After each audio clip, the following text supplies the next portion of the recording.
வணக்கம் நண்பர்களே, தேனி மாவட்டம் கம்பம் பகுதியிலேருந்து உங்கள் பட்டு விவசாயி பிரதாப் பேசுகிறேன். இப்போது நம்ம 8th பேட்ச் கம்ப்ளீட் பண்ணி 9th பேட்ச் ஸ்டார்ட் பண்ணியாச்சு. நம்மளுக்கு பார்த்தீங்க அப்படின்னா ஜாக்கி சென்டர்லேருந்து பார்த்தீங்க அப்படின்னா புழு வார்ம்ஸ் வந்துருச்சு. இந்த பட்டு புழுவை எப்படி வெற்றிகரமாக வளர்க்க போகிறோம், இதில் என்ன இடையூறுகள் வரப்போகுதுன்றதை நான் வரக்கூடிய நாட்களில் உங்களுக்கு பதிவு பண்ணுவேன். பார்த்திங்கன்னா நம்மளுக்கு நல்லபடியாகவே தொழுவுரிச்சு நம்மளுக்கு வந்திருக்கு. நம்மளுக்கு 100 முட்டை தொகுதி நம்ம வச்சுருக்கோம்.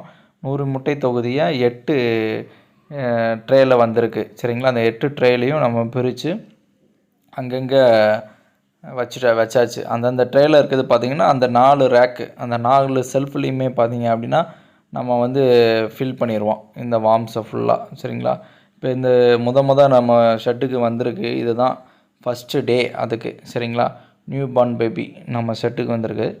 இந்த பேபியை பார்த்தீங்க அப்படின்னா எல்லாமே வந்து சீராக வந்து தோல் உரிச்சிருச்சான்றதை உறுதி பண்ணதுக்கப்புறம் நம்ம என்ன பண்ணணும்னா மல்பெரி இலைகளை வந்து வைக்கணும். சரிங்களா, அதுக்கு நம்ம வந்து விஜிதா கிரீன் பவுடரை வந்து நம்ம அடித்து நம்ம கம்ப்ளீட்டாக வந்து அந்த தோல் உறுப்பில் இருக்கக்கூடிய கிருமிகளை நீக்கிட்டு அடுத்த கட்டத்துக்கு பார்த்தீங்க அப்படின்னா நம்ம வந்து கொண்டு போகணும். நண்பர்களே, மீண்டும் மற்ற வீடியோக்களை நாளை பதிவு பண்ணுறேன். நன்றி, வணக்கம்.